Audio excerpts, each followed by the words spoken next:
Hi guys, this is Taylor and this is my math and science integrated lesson. My lesson title is what ball bounces the highest, and for the lesson objective, I did a lower blooms and a higher blooms. Students will be able to report the bounce of each ball with 80% accuracy, and higher blooms with students will be able to analyze the bounce of each ball with 80% accuracy. And then for my standards, I have analyze data obtained from testing different materials to determine which materials have the properties that are best suited for an intended purpose. And then for Common Core, it was draw a picture graph or bar graph with single unit scale to represent a data set with up to 4 categories. So my lesson plan includes a bar graph at the end. Now the measurement for learning outcomes, I will monitor how the student works in groups. I will ask various questions during the experiment to check for understanding and promote inquiry, and the students will create a chart and graph the data collected during the experiment. Now the description of habits of mind, I did metacognition and gathering data through new senses. For materials, you need 4 meter sticks, 4 different kinds of balls, golf balls, basketballs, baseball, and soccer ball.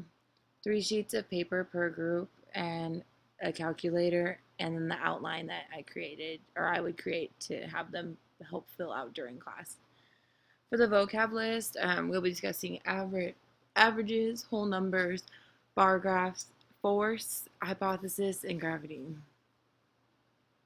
Now for the I do section, the teacher will start by gathering the 4 balls, the golf ball, basketball, baseball, and soccer ball before the class begins, or before the lesson begins. And to discuss the anticipatory set, the teacher will show the students the 4 different balls and ask them to identify what they are and which one they think will bounce the highest. So you'll just start by showing them and just the discussion, like which one do you think will bounce the highest? Do you think the basketball, the baseball, maybe a golf ball? And then just try to keep probing and get those really good detailed answers and use terms like size, color, texture to kind of help describe why they may think that. Do you think the texture of the ball is going to change the type of bounce? Do you think the size will? Do you think the type of material it's made out of? Those type of questions. Also, we can ask like what ball may bounce the lowest. Like let's give an opposite standing. Maybe which one's going to be the highest, which one's going to be the lowest. Let's try to like predict what's going to happen. And then the teacher will begin to write down all the reasons why ball may be considered to bounce higher. So as the students call out, like, oh, I think the basketball because the texture on the ball, you would want to write that on the board. Write down a couple to show students like how to start forming a hypothesis and what these kind of guesses are. Why do you think that that may happen? Is that a good reason to defend it, and so forth, and then kind of go into the definition of hypothesis to show them the intro steps to the scientific method.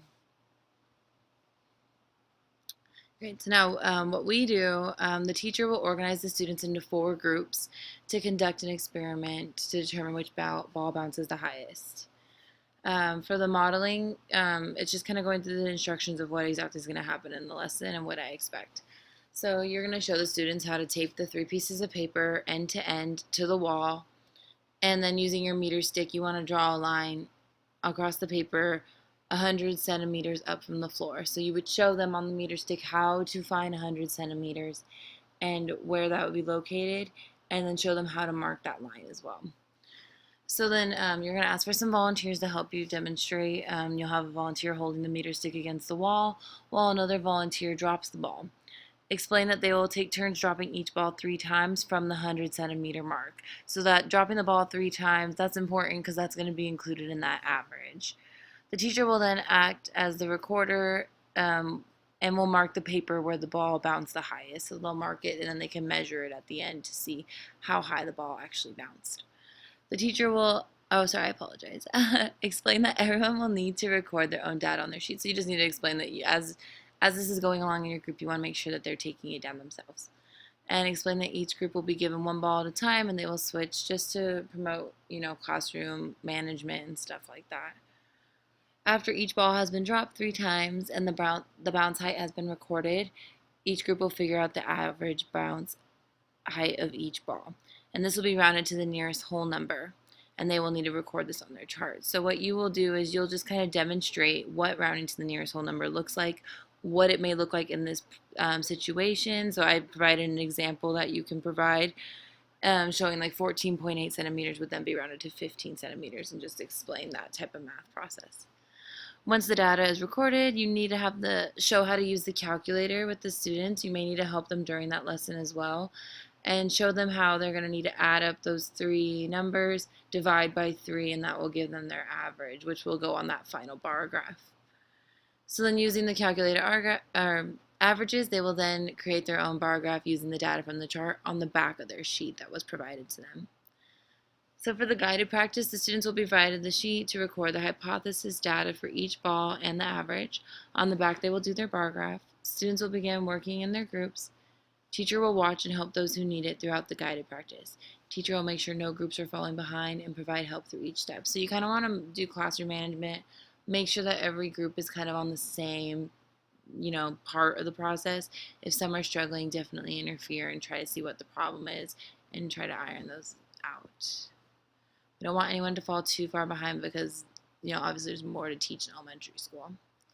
Now, checking understanding. Teacher will make sure to visit each group through each phase and ask, what are some of your hypotheses? So you want to go around the class and ask, each child or the group, what are some of your guys' thoughts?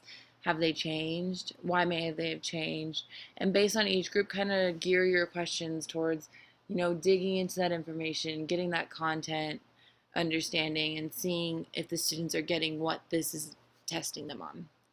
Once 80% of the class is finished, if there's still students working on their bar graph, which is like that independent work, or not independent work, that's like their guided practice that's just finishing up the project, just try to partner them up with maybe peers that are already finished and see if they can help them finish their calculations.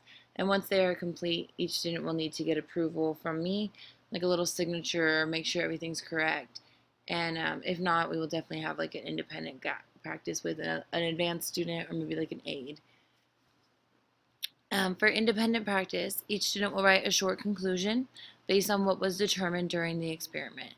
After students have completed the experiment and the experiment outline, which is that paper I handed out, teacher will ask the students to state their hypothesis and compare it to their conclusion. So at this point, you're just going to ask, what changed? Was your hypothesis correct? Was your conclusion about why? Well, we want to make sure that everything's kind of piecing together. Their conclusions may be different, they may be same. And always want to state what they learned new in that situation. Students will also need to explain which ball they thought was going to bounce the highest and why. Then they will need to review their bar graph and data to explain whether or not they were correct. Students will turn this in before leaving class. So this would be the assessment. This would be what I would grade. This would be what would go for their science grade, and also it's integrated with math as well. And then for assignments, I decided that we would just keep these assignments for the computer. Oh my God, I apologize. We will be keeping these assignments for the computer enhancement portion. So I was thinking it'd be fun to take it in a later class when we get more further, when we maybe have like a free time or another science day or the next science day. We will take these to our computer lab and create like a virtual bar graph, and then also tally all of our averages and do a class bar graph to post on our class page. And that would be using this really friendly, kid-friendly website that creates bar graphs for you.